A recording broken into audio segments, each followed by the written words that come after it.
Hey, this is Photography Bonsai. Today we're taking a look at the Nikon D3500. Thanks to Cameracraft in Rockford, Illinois for letting me try this out at their shop. I mostly focus on ergonomics and other related features, but I'm going to go over the basic specs. Got 24.2 megapixel sensor, no stabilization in the camera, ISO 100 to 25,600, 1/4000th of a second maximum shutter speed, 1/200th of a second maximum flash sync speed. All these cameras in the 3000 lineup do not have the auto FP sync, so you're not going to do high speed sync with a external flash in this camera. It's rated for 5 frames a second maximum in stills mode, but you have to be in manual focus to get that maximum speed. Of course, this is a standard DSLR. That means you have an optical viewfinder in there. 95% coverage for the viewfinder, so the edges you won't necessarily get perfect composition with your photos when you use that viewfinder. With DSLRs, you have an external metering sensor and an external autofocus sensor. So with the metering sensor, it's a 420 pixel array on there, full RGB. There's an 11-point phase detect autofocus system for the standard DSLR autofocus. In live view on the camera has a contrast detect autofocus system. It's not as quick and fast as a phase detect system. There is a 3-inch or 7.5 centimeter back screen on there, has around 921,000 dots on the screen. Most camera companies have switched to kit lenses that are able to compact down and lock, so they're good for travel. In this case, same situation. The bayonet mount on the kit lens is plastic, so just keep that in mind. It does have the image stabilization in that lens. Some of the biggest changes for this camera line are the actual physical size and the dimensions of the camera. They thinned it down quite a bit for this model.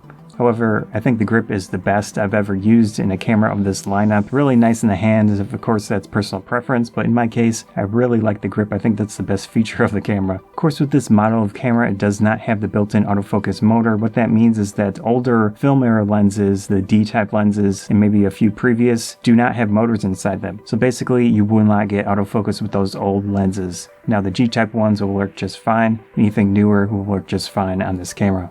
No surprise here, there is a built-in flash, which is nice to have. Definitely good for simple photography. You don't have to buy an external flash, so you've got something in there. With this type of ergonomic layout, you've got the on-off switch, you've got a lot of the buttons you need to control on the right side. It's very nice for that one-handed operation. There is one adjustment dial in the back of the camera. With only one dial, that means it's going to be more difficult for you to adjust certain settings if you're in manual mode. It is a drawback of all these cameras in this general price range is that you don't get 2 or 3 dials to adjust the full exposure triangle. On the top there is a video record button and the EV comp button that you will hold down and use the back dial with. The main mode dial has a large selection of items from the guide mode, creative effects to full manual photography. The back consists of pretty standard layout. You've got the D-pad to move the autofocus point around. Now the screen on this camera is not a touchscreen, so you have very limited control of autofocus points, and that's what you're going to do is use that D-pad. I did notice all the buttons feel a little flat on the back. It's probably because they've been shrinking these cameras down so much that there's just less space to have really deep pressing buttons on there. This camera follows Nikon's more recent control scheme with the I button and the info button. They're pretty generic sounding, but they are important to use. The I button brings up a quick menu to adjust important settings like autofocus mode, flash, metering. This screen will change based on if you're in photo or video mode. In video mode, you can adjust the white balance, autofocus mode, microphone. The info button cycles between information displays in photo and live view video modes. You do have that switch on the top. This camera has 2 ports on it. On the side, you have the micro USB and the mini HDMI. It's kind of funny that it has mini HDMI instead of the micro one that's really small port size for the HDMI. One nice feature of this camera is that the SD card is on the side near the grip. It is great because you don't have any issues with quick release plates and just stuff getting in the way, so nice there. On the bottom of the camera, we've got the battery door. It is far away from the tripod socket, which is very nice. That means quick release plates won't be an issue with this camera. Nice design there. The battery is the ENEL14A, rated 1230 mAh.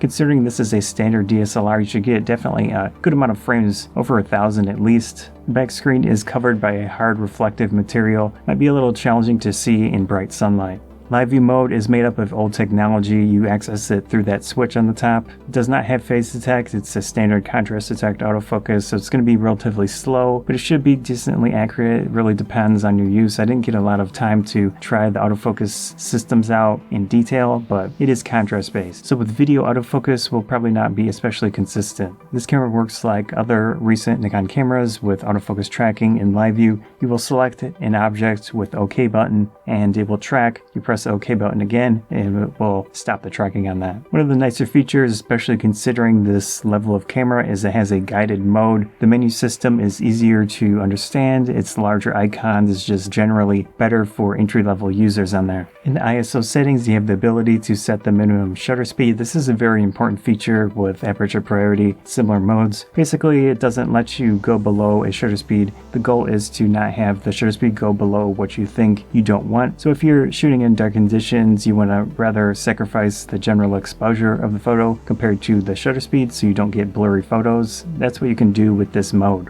The camera is pretty limited in video mode, so you have up to 1080p 60 frames a second, which is just fine. That should work good for a lot of people that want to do some type of video, but probably want to use this camera in manual focus, honestly, because it is contrast based. Probably won't have very consistent autofocus results in video mode. Of course, it is in there. It's nice to have some type of video in the camera. And this is not good for any type of vlogging. You're not going to have a pull-out screen. And I did try the camera with the snap bridge application. It's very limited. It's basically working as an external shutter release on the camera from your phone. You do not get a live view as far as I can tell. Now you can push some photos to your phone if you want, which is a nice feature. But basically that's all I saw in the app for this camera. Of course, there are a lot of creative modes, special effects, looks to your photos. Now those apply to the JPEG photos, but it's in there if you're into those things.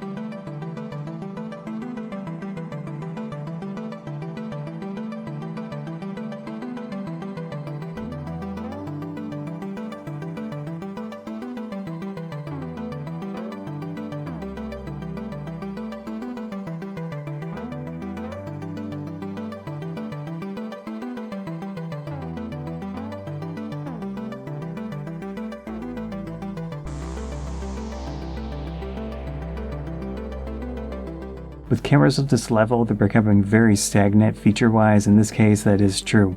You do not have articulating screen, you do not have advanced autofocus system. The viewfinder is limited. Of course, you want to consider the price, look at different options, but it's a relatively decent camera. It's going to do the job, which is important. And basically, almost any camera out these days, new especially, will do the job just fine.